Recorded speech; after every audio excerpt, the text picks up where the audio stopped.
It's time to accelerate. Hi, I'm your host, Andy Paul. Join me as I host conversations with the leading experts in sales, marketing, sales automation, sales process, leadership, management, training, coaching, any resource that I believe to help you accelerate the growth of your sales, your business, and most importantly, you.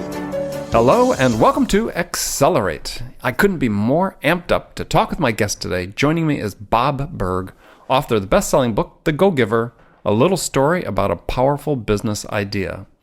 Yeah, I read The Go-Giver over the Christmas holidays, and it's this parable that lays out the 5 laws of stratospheric success. And it's an interesting and valuable book, especially for this age that seems to be so me-centric, right? Because this book lays out a path to success in life as well as in business that is predicated on giving, on serving, on placing the needs and the interest of others before your own.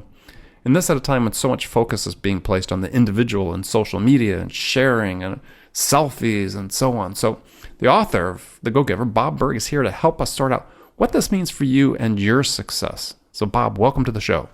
Thank you, Andy. Great to be with you. Oh, well, thanks for joining me. And tell us a little bit about you. How'd you get your start in business? Well, began as a broadcaster. First started in radio and then television. I was... I think when I was 24 years old, I was the late night news guy for a very small ABC affiliate in the Midwest. I was really kind of I wasn't very good at it. Well, you've got a broadcast voice. Well, the voice was okay, but and I could read the news, but I certainly wasn't a journalist by any means. I didn't really understand the news, and at that time, I didn't really care. And I think I was probably intuitively a bit too positive for the medium anyway. My idea of a good newscast opening would have been something like, "Good evening, everyone. I'm Bob Burg. In the news tonight, everything's great. No one died. No, go to sleep. Go to bed. We'll let you know if something comes up." Right. And so it was very soon that I found myself no longer in broadcasting. And I began, what I call graduated into sales. The challenge was, I had no background or experience in sales, and so I floundered for a while. Eventually, I walked into a bookstore, and I saw a book titled "How to Master the Art of Selling" by Tom Hopkins. Great book. And exactly. And but of course, now it's a classic. You know, this is 35 years ago. It had really, I think, just come out. And yeah, pretty much, but it was one of the first sales books that I read. Yeah. And the title itself gave me encouragement, because I'm thinking, what, the art of sales? There's an art to this? There's a way to do it other than just knocking on doors, making cold calls, and telling people about your product? There's no art. It's just a numbers game. Right. And so I got his book, and I began to really study it. As Tom said, I practiced, drilled, and rehearsed, which is what he talks about doing. And within a few weeks, my sales began to go through the roof. Now, the interesting thing to me about this is that there was really no significant difference in me from when I bought the book to 3 weeks later. Yet my sales were now a lot better. So what was the difference maker? I had a system. I had a methodology for doing something. And I personally define a system as the process of predictably achieving a goal based on a logical and specific set of how-to principles. In other words, if it's been proven that by doing A, you'll get the desired result of B, then you know that all you need to do is A, and you'll get the desired result of B. Mm-hmm. And and I know, of course, that's what you teach as you counsel and coach people. And I began to really make a study of sales. I became a huge fan of Zig Ziglar, who made a huge difference in my life. Right. And I began to really study it. Eventually, I worked my way up to a sales management position in another company. What were you selling? Started out selling media advertising, radio and television advertising time, and then I started selling solar energy hot water heaters to homeowners. Oh, in the early days of solar. The very early days, and it was a high ticket, one call type of situation, and it's really where I really learned how to sell. It was very enjoyable. I fell in love with selling because one part of selling is the personal development that goes into it. And that's when I began reading the books like How to Win Friends and Influence People by Carnegie, and Think and Grow Rich by Hill, and The Magic of Thinking Big by Dr. Schwartz, and Psycho-Cybernetics by Maxwell Maltz. All these great books. The selling was the outwardly successful part, but really you had to build yourself on the inside first. And I just love the whole idea of it. So how did that then lead to writing The Go-Giver? Well, I began teaching other people what was working for me, and began a career as a professional speaker. My first book was Endless Referrals, Network Your Everyday Contacts into Sales, which was a how-to book on how to cultivate the know, like, and trust relationships that lead to more qualified prospects and certainly more referrals. And it was a very successful book, and it's in its third revised edition now. Last one came out in I think 2005. But I'd always throughout the years been enjoyed reading business parables, starting with the traditional ones such as The Greatest Salesman in the World by Og Mandino, right. The Richest Man in Babylon by Klassen, and those classics. And then you had, and in the early 80s, I think it was, you had the 1 Minute series by Doctors Blanchard and Johnson. Right, they're trying to come out about that time, right? The 1 Minute Salesperson, the 1 Minute Sales Manager. 1 Minute Sale, exactly. And then, of course, Dr. Johnson had Who Moved My Cheese, and Dr. Blanchard had a whole bunch of other ones, and there were many, and I just love them. And you could get a great lesson through a story, and there's a real connection with the story. There's the old saying in sales that facts tell, stories sell, and I think that's a great point, and it sounds good because it rhymes. But I think really what it is that stories connect. And once you have the connection, that interpersonal connection, then you can sell. And I think that's what a good business parable does. And so I thought, I'd love to take the basic idea of Endless Referrals, which is developing those know you, like you, trust you feelings toward you and others. How? By placing their interests first, by having their best interest at heart, by understanding that it's all about finding ways to communicate value as others understand that value to be. And so I had the idea in my head for the book and the title. I sketched out some characters, but as soon as I began writing, I realized it was really outside my strength zone to write a parable. Not outside my comfort zone, though it was that, but I'm not worried about that. It was outside my strength zone. In other words, it's one thing to write a how-to book. That you just write down what you know. It's another thing to write a work of fiction, which The Go-Giver, while based on proven principles, would still be a work of fiction. So, sure. Fortunately, I knew John David Mann. I'd never met him at that time, but he was the editor-in-chief of a magazine I used to write for, and I knew John to be a brilliant editor, and I also knew he was ghost writer of a couple other books that sold really big, and people within that specific niche knew John was a genius and a fantastic writer. So I asked him if he would be the lead writer and storyteller and collaborate with me on this. And when I say I asked him, I mean I pleaded with him to do so, because I knew what he could do with this. And fortunately, he said yes. And so we collaborated on it, and it's been fortunately a successful project. Well, as I mentioned in my introduction, it's a great book, and everybody should take the time to read this book, because it has, not just your 5 laws of stratospheric success, but other valuable lessons in there as well.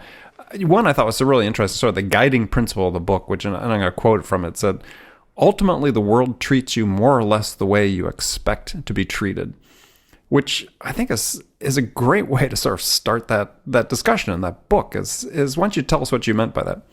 Sure. And when we say that, the world basically treats you the way you expect it, we don't mean that in the magical sense. You know what I'm saying? Oh, if you just think hard enough that the world will be good to you, it will be good to you. It's not that.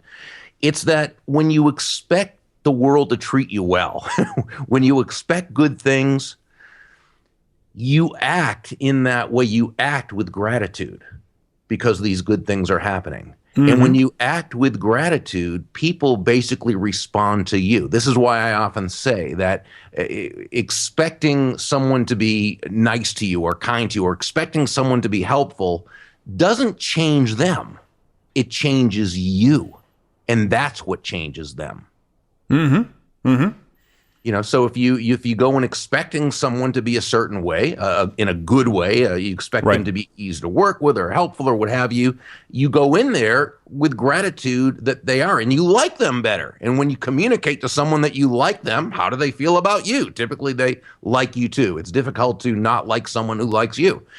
And so, while that's a very basic way of saying that, that's pretty much how it works. Right, and it really sets the stage for your golden rule of business, which, again, sort of quoting you, if there's a little bit of a paraphrase, is that all things being equal, people do business with and refer business to both people they both know and like and trust, right? Exactly, absolutely. And there's no faster, more powerful, or more effective way to elicit those feelings toward you from others than by stepping outside yourself, moving from what we call an I focus or a me focus to an other focus, looking for ways to, as Sam, one of the mentors in the story, told Joe, the protege, looking for ways to actually make your win about the other person's win. Right. And please understand, there's absolutely nothing self-sacrificial about that in any way. It is good business to do this. Hey,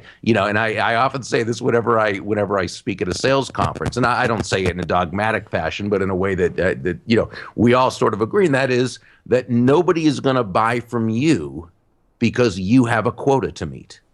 They're not going to buy from you because you need the money. They're not even going to buy from you because you think you have the best product or service in the world and that it would really help them. They're only going to buy from you because they see it as being in their best interest to do so. And that's the way it should be. That's the only reason why they should be. That's why in a free market-based economy where no one is forced to do business with anyone else, it's incumbent upon the salesperson to be able to focus on the other person, to focus on providing value to them, to look for, and how do you do that? Well, you ask questions and you listen and you demonstrate that your job is not to just make a sale. Your job is to provide value to them. Right. And that's how they're going to feel good about you, know, like, trust, and respect you. Yeah, exactly. I mean, when you talk about, people act in their own self-interest, which is understandable, they should, but as a salesperson, your self-interest is not about you and making yourself the center of the transaction. It's about making the customer the center of the focus. Exactly. It's actually in your best self-interest to make it about their self-interest. Exactly. And it needs to be genuine. It needs to be authentic. All right. So let's talk about the 5 laws. And so the first one, the 5 laws of stratospheric success that you talk about in the book and describe in the story, is the law of value, that your true worth is determined by how much more you give in value than you take in payment. So tell us about that. Sure. And when you first hear that, it sounds a bit counterintuitive, almost counterproductive. Give more in value than I take in payment? How am I supposed to stay in business? It sounds like a recipe for bankruptcy, right? Give more in value than you take in payment. So we simply have to understand the difference between price and value.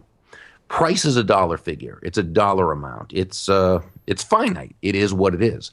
Value, on the other hand, is the relative worth or desirability of a thing, of something, to the end user or beholder. In other words, what is it about this thing, this product, service, concept, idea, what have you, that brings so much worth to that person that they will willingly exchange their money for it and be ecstatic that they did, while you make a very healthy profit. On a very basic level, we can take the example of an accountant who you hire to do your taxes. And this accountant charges you, we'll just name a round figure, $1,000. That's his fee, or literally his price, $1,000. So what value does he give you, Andy, in exchange for this $1,000? Well, first, through his years of experience, his study, through his focus on you and learning your business and learning what you need, what you want to accomplish, he's able to save you well over $5,000 in taxes. He saves you countless hours of time, freeing you up to do what you would rather be doing, are more qualified to be doing, and can do more productively. He also provides you and your family with the security and peace of mind. Exactly, that's what I was going to say. Correctly, right? Right. So peace of mind. So Yeah, exactly. So we see here that, again, while price is finite, value is both concrete in terms of that $5,000 tax savings. It's pretty easy to get our arms around that, but also conceptual in terms of that peace of mind, which we know is probably more valuable to us than the money that we've saved. So what he did is he gave you well over $5,000 in value or use value in exchange for $1,000 price or cash value. So you feel great about it, right? And he made a very, very healthy profit, which he should. And that profit is the result of his being focused not on his fee, but on serving you. And this is why we say that money is simply an echo of value. It's the thunder to value's lightning, which means nothing more than that the value must come first, and the money you receive is simply a very natural and direct result of the value you provided. Yeah, and I would take that even a step further and say that when you're qualifying a prospect, you have to talk about value, right? You have to be able to communicate what the value is of what you are selling in order to find out whether they're really a qualified prospect for what you are selling. Well, yes, and this is really such a key, because remember, the technology has really leveled off the playing field. Exactly. So we've become almost a commoditized economy in which, most things work nowadays, right? And there's not a real lot of difference between TV sets or between accountants or between, there can be a little bit, but not much. And so what happens is, when a prospective customer or client, when they see no significant value in the product or service itself, what's going to come down to? Who has the lowest price? And I often say, unless your last name is Walmart, trying to make low price your unique selling proposition is not a good idea. And so what happens is, if we try and sell on low price, if we sell on price, we're a commodity. When we sell on value, we're a resource. So what we need to do is go above and beyond that the intrinsic value of the product or service, which again our competitors also have, and we need to be that additional value. We do this, we can communicate value, that additional value, in probably hundreds of ways, but they tend to come down to 5 what we call elements of value. And they are excellence, consistency, attention, empathy, and appreciation. And to the degree that in the selling process, including before, during, and after, that we can communicate those elements of value, that's the degree that we absolutely, are 9 steps ahead of the game in a 10-step game. We take price out of the conversation. Right. And as you talked about it, really, and I gave a webinar on this morning, is that you're today, when there are so many products in a marketplace and competitors are basically indistinguishable in the eyes of the buyer, is that it's really your intangibles that win the business for you. Exactly. And so being able to convert your intangibles into tangible value really becomes the secret to winning. So we talked the first law, the law of value. The second law is the law of compensation. Your income is determined by how many people you serve and how well you serve them. Yes, so where law number 1 says to give more in value than you take in payment, law number 2 tells us that the more people whose lives you touch with that exceptional value, the more money with which you'll be rewarded. The accountant in the first example, again, did a great job of giving more in value than he took in payment. So if you're his client, the chances are you're very happy with him. You would do business with him again, and you would refer him to others. And his other clients most likely feel the very same way. So our accountant is very quickly amassing what we call an army of personal walking ambassadors.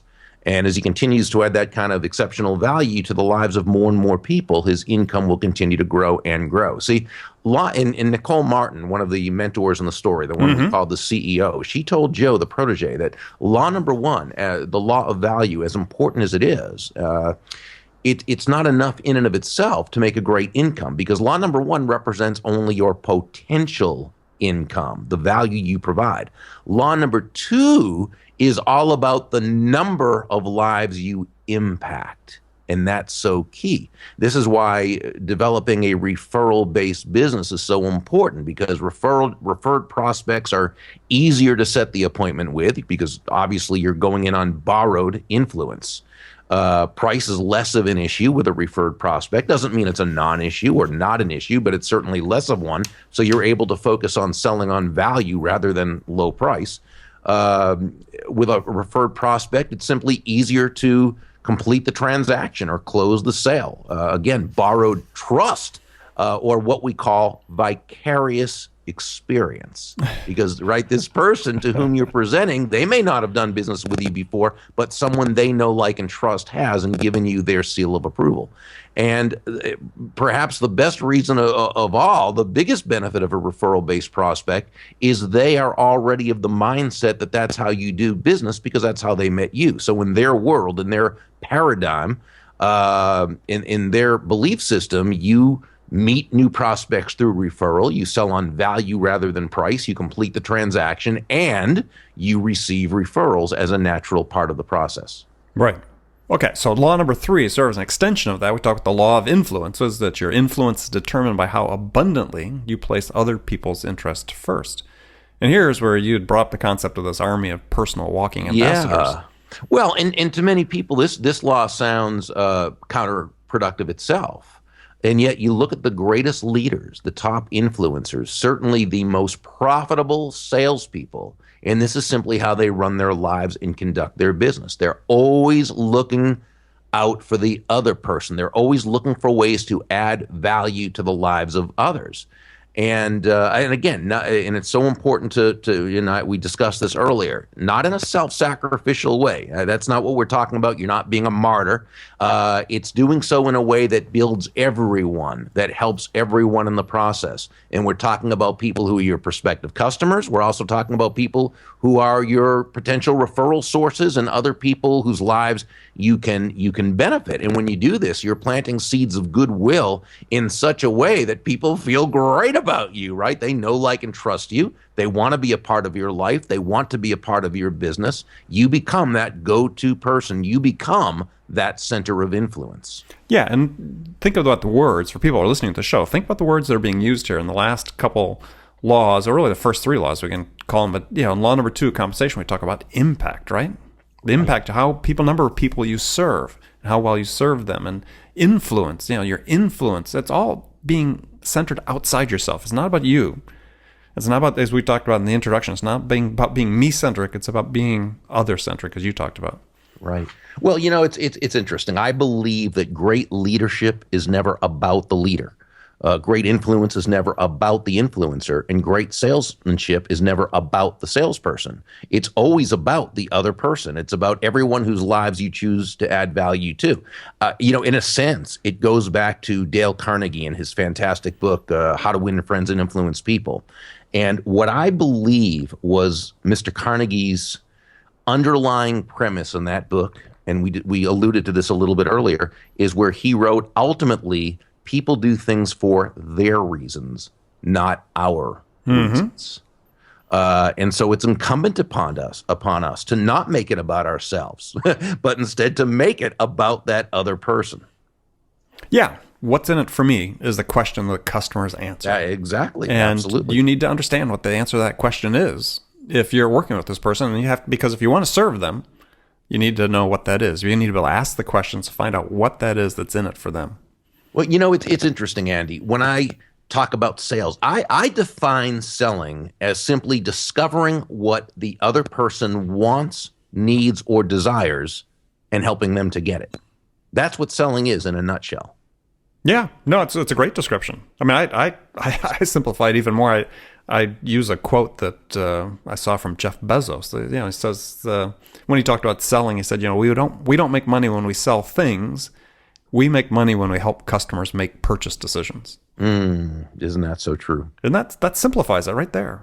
I'm here to help you make a decision. Yeah. And that's it. That's what sales is. That's a service. Yes, it is. It's a service you're providing to somebody. And that's the lesson that salespeople need to learn, managers need to learn, is it's not about selling. It's not something you do to somebody. It's something you do with them. Yeah, exactly. And it's interesting too, because when you think of it, the Old English root of the word sell is selan, which meant to give. So when you're selling, you're literally giving. Now, someone might say, "Well, isn't that just semantics?" Well, I don't think so, and here's why. Let's say you're in the selling process. Okay, you have a prospective customer, prospective client in front of you, and you're in the selling process. When you're selling, what exactly are you giving? I suggest you're giving time, attention, counsel, education, empathy, and ultimately value. And so a professional salesperson should be very proud that that's what they are doing, because by selling, they are giving. Right. And I think getting back to this definition in the Old English is I think part of the reason it's about giving and is, you look at the early days where commerce started, they weren't exchanging money. People were exchanging surplus, right? Right. I grew too much of this particular crop. As I evolved from a subsistence farmer, I grew too much of this. I need to get rid of it. Here, you could benefit from having it. What do you have that I might want? Mm-hmm. And so they were giving, and you think about it in what terms you use, is that if you're selling and you think what you're getting back from the customer is money, then you're looking at it from the wrong perspective. As you talk about in your first book, is you're getting a referral. That's the value. The money is not the value. The value is the referral. Yeah. So, it's a great way to reframe, because I find a lot of people in sales, they have a discomfort with sales because of all the bad, because of the reputation, right, of salespeople that people have. And I think it comes down to the reasoning being that most people confuse being a salesperson with being something else. See, when people say, well, selling is about trying to convince someone to buy something they don't want or need, that's not selling. That's called being a con artist. Right. That has nothing to do with professional selling. But unfortunately, the world sees it a little differently, and that's just how it's. But when you're a good professional salesperson, your clients love you. Yeah, well, because you're helping them. Right. I tell the story. I've oftentimes in my career and working with clients is help them build their sales teams by bringing non-sales types, technical people, engineers, and so on into the sales force because they have a certain domain expertise that can help the customers. And those people always have this lack of comfort, this discomfort, as you talked about, because the impression, the stereotypes about sellers, forcing people to buy things. And I convince them to try it by saying, look, no, this is a service. You're helping them make a decision. Mm-hmm. You're not forcing them to do anything. You just answer their questions, help them, ask the right questions, help them make a decision. And it's really effective for people once they get that orientation right. Yeah. It's interesting. Harry Brown, who was really one of my great heroes, he said so many salespeople will ask the question, well, how do I motivate a person to buy? And he said, well, the good news is you don't have, first of all, you can't, and you don't have to motivate anyone to buy. They're already motivated. Your job is to find out what they're motivated by. Mm-hmm. And, so long as your product or service can fulfill that need of what they're motivated by, well, now you've got your customer. Yeah, no, absolutely. Absolutely. Well, good. Well, the last two laws, the law of authenticity and the law of receptivity, we're going to let people go read that in the book. Okay. Because we're going to move into the last segment of the show where I've got some questions I ask all my guests, and one requires a little thought, and the others are sort of rapid fire stream of consciousness type questions. So you ready? Well, I will do my best. All right. So here, the first one is a hypothetical scenario. You're a new sales leader that's been hired from outside a company to come into the company and help them get unstuck. The sales have just stalled out, and they're sort of stuck. So what two things would you do in your first week on the job that would have the biggest impact? Well, the first one is I would ask the question, what are you focusing on right now? And the chances are good that they're focusing on sales. And when I say that, they're focused on making the sale. And when I say that, I mean they are scared because they are not making sales, right? Mm-hmm. And so the first thing we would do, then the second thing is the action step, and that is get the focus off yourself. let's talk about how we can best go about focusing on our prospective customers. What's the best way we can discover what they want, need, or desire? And in other words, let's change the very frame of where we are and what we're looking to do. Okay. Good answer. I like it. Thank you. All right. So some rapid fire questions for you here. What's the most powerful sales tool you have personally in your own sales efforts? Are you looking for an attribute of yourself? I would say it's my ability to connect with others. Okay. So what's one tool or application that you use for managing your sales that you can't live without? Well, we use Infusionsoft, but I've got to say I have no idea how to use it. My business partner, Kathy Tajanel, who is a tech whiz and just so fantastic with that, she's actually the person who handles that. But right. But she loves it. Okay. Who's your sales role model? In life, it would be my dad, because he's got, to me, he has always been the best when it comes to people skills, which is what selling is all about. And what I would say is this, and this to me embodies my dad. The single greatest people skill is a highly developed and authentic interest in the other person. And so to me, that's what my dad, my mom too. It's just the dad is, I'm like my dad in the way that we're both more in the, when he had his business and my business more in the public limelight, if you will. Mm-hmm. And so I always so admired how he was so authentically interested in others and how people just absolutely loved him. I've never had that kind of ability near to the level that my dad has, but I've always worked at that. So I would say when it comes to selling, he is my hero in that way. But there's lots of other people who I've learned from in terms of sales. When it comes to people like today, Anthony Iannarino, and people, of course, like Zig Ziglar and Tom Hopkins, and the Brian Tracy's, and Andrea Waltzes, and just so many great people out there. I almost hate to name names because I feel like I'm going to leave someone out because I've benefited by so many people. Jeff Shore, to me, is one of the best today at teaching sales. There's so many out there that I get to learn from. I realize I'm not being rapid fire here, so I apologize. No, it's fine. But there's just so many great ones from whom I learn. All right, so we'll narrow that down just a little bit. Is besides your own books, what's one book every salesperson should read? I would say that Harry Brown's book, it's called The Secret of Selling Anything. Now, I don't like the title. He actually didn't name that title. The book was published posthumously. Okay. He had died, and his widow found 2 manuscripts that he wrote in the 1960s that he never published. And so she gave them to a publisher who published this. I think they titled it.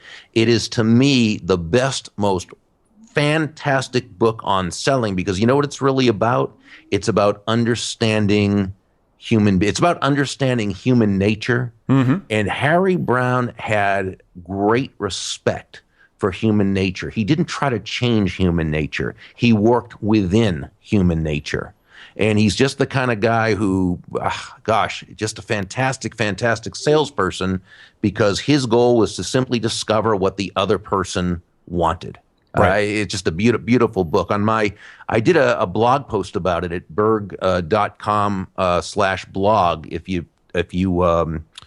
put in the secret of selling, or Harry Brown, Browne, you can read it was written in the 60s, so the language is a little bit old in terms of, words like he are used as opposed to he or she and things like that. So I ask people, please don't be offended by that. He was a gentleman, totally not a male chauvinist. It's just that was the way, it was written back then. But it's such a fantastic book. I would recommend it to anyone and everyone. Okay. Well, here's the toughest question to ask is, what's your favorite music to listen to? Oh, easy one for me. The golden oldies of the late 50s, early 60s. Love that music. At the Hop, Mac the Knife, The Lion Sleeps Tonight, the doo-wop. So I just absolutely love that. Got it. What's the first sales activity you do every day? That is a really good question. The sales activity that I do. because I actually don't start out with a sales activity. You know something? It just has to do when I have someone to talk to or I have someone that I need to contact. That's a sales activity. So that's what I do. All right. I can't say it's any one specific thing. Okay. So last question. Okay. What's the one question you get asked most frequently by salespeople?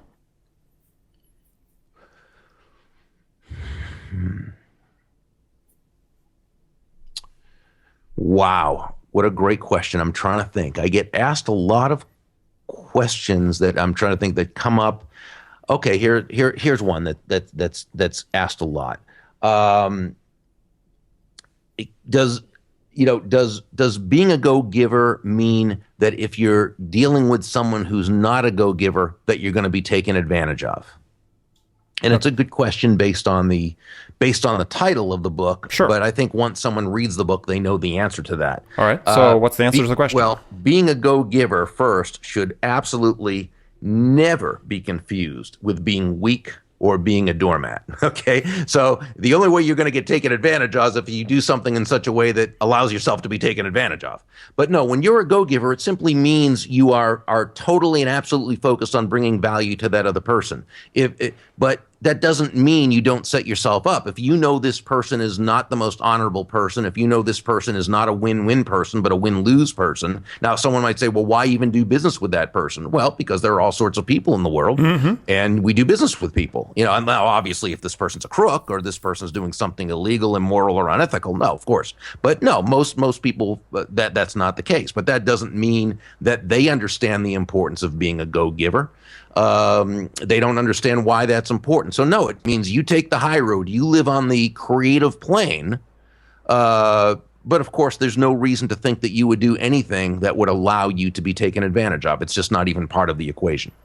Yeah, and I think that one of the things I take away from the go-giver is, and also from the way that I've conducted my sales career, is that if you're confident in the value that you are able to provide, then you're not going to be taken advantage of.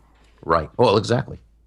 And that's one of the things I think the go-giver gives you, that foundation. If you're looking at, how do you develop perception of yourself, which I think is one of the real key takeaways from the book is, right? How do you as a seller develop a value-based perception of yourself? And once you read the book and get into it and develop that, then people are going to see that you're not someone that can be taken lightly, but someone that should be dealt with equitably and seriously. Exactly. Well, very good. Well, Bob, it's been a pleasure talking to you, and thank you for joining me. Oh, my pleasure, Andy. And I feel somehow as though we've had this conversation before. Yes, our deja vu. So my guest today has been Bob Burg, author of The Go-Giver. Bob, how can people learn more about you and The Go-Giver? Best way is just to come to my website, Burg, BURG.com. And while they're there, they can take a look around and explore the things we have there and just have some fun. So Burg.com. Sounds good. And remember, friends, make it a part of your day, every day, to deliberately learn something new to help you accelerate your success. And subscribing to this podcast is an easy way to do that, because then you'll make sure you don't miss any of our conversations with top business experts like our guest today, Bob Burg, who share their expertise about how to accelerate the growth of your business. So thanks for joining us, and until next time, this is Andy Paul. Good selling, everyone. Thanks for listening to the show. If you like what you heard and want to make sure you don't miss any upcoming episodes, please subscribe to this podcast on iTunes or Stitcher.com. For more information about today's guest, visit my website at andypaul.com.